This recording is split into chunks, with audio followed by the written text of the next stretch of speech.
Before you go chasing another goal, checking off another box, ask yourself, if everything worked out, what would my life actually look like on the day to day? Not what sounds impressive, looks good on paper, but what really feels good to you.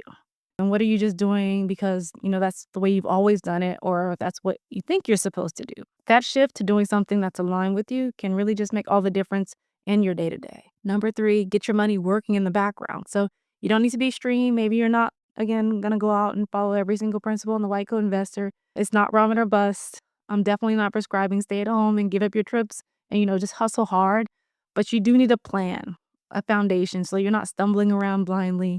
Automate your investing. Understand your numbers. How much do you really need to live off of? Know how you're spending your money. So I've got some great resources if you need some help with that regard, but really just building the flexibility so money stops being the thing that's keeping you stuck.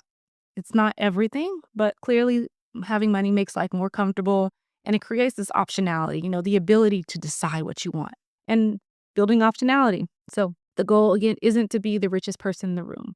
It's to give yourself choices. So you can have fewer, I have to moments and more of those I get to moments. Really look at where your money is actually going.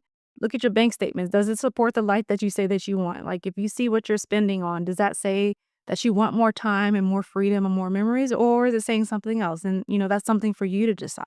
Practice deciding. So if you notice yourself living in a what if mode, start small. So make the decision. This is something I'm constantly reminding myself of. It's a muscle that I'm always trying to build.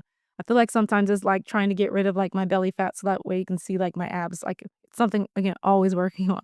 But I understand that clarity doesn't come before the action. It comes after. So you just have to decide and move and just know that you'll just have to figure it out.